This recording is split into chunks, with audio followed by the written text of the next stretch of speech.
Hey, this is Liz from Thrice, and it is Web3 Wednesday. This is the final recap of the three-part Freakonomics Radio miniseries on Web3 and the blockchain. And this one was all about answering the question of what problems does Web3 and crypto solve? What problems do they solve? And the first thing I want to think about is this phrase that you may have heard before that is, if you're not paying for a product, the product is you.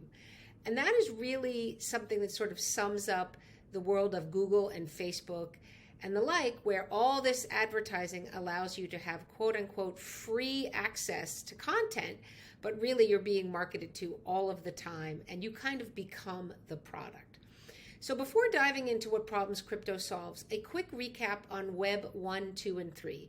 Web 1 were the early days of the internet when we basically were reading magazines online. Web 2 is kind of where we are today. It's the go on Facebook and post your own content, become an influencer, be on YouTube or Instagram. You create content and you interact with it. We call that the read-write phase. Now we're getting into this new phase, the read-write-own phase, where this new architecture of Web 3 is creating an architecture of value. It's a really interesting concept. And it's starting out in banking, finance, and money itself, if you think about Bitcoin.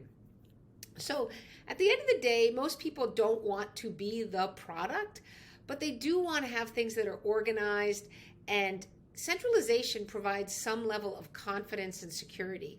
We don't want to carry 700 different credit cards. We want to use a Visa or a MasterCard and have that work in every store globally. And if we lose it, we want to be able to call someone and say, hey, I lost this. I'm actually Liz. Can you help me replace it? When you're in a totally decentralized environment, you kind of lose those things. And technology today hasn't really caught up to all of its promises.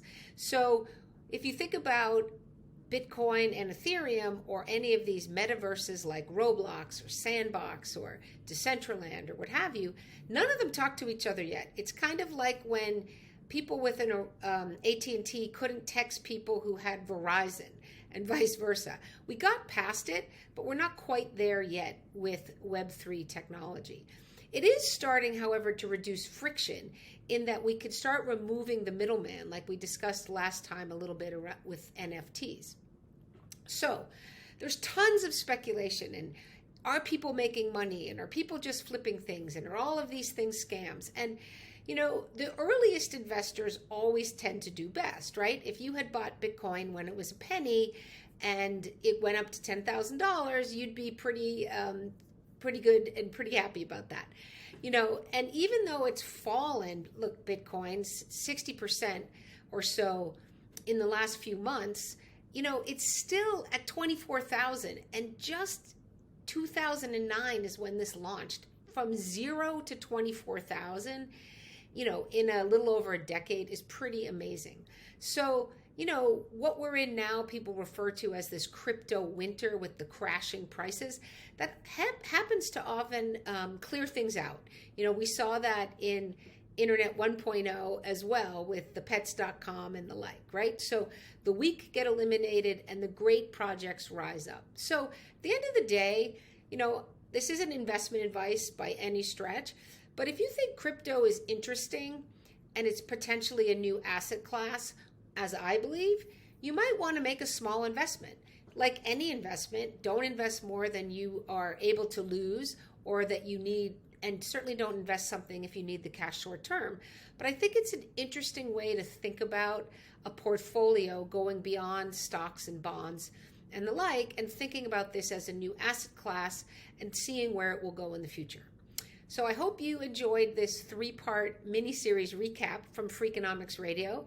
I encourage you to listen to the episodes directly, and we'll be back next week with another version of Web3 Wednesdays. Thanks so much.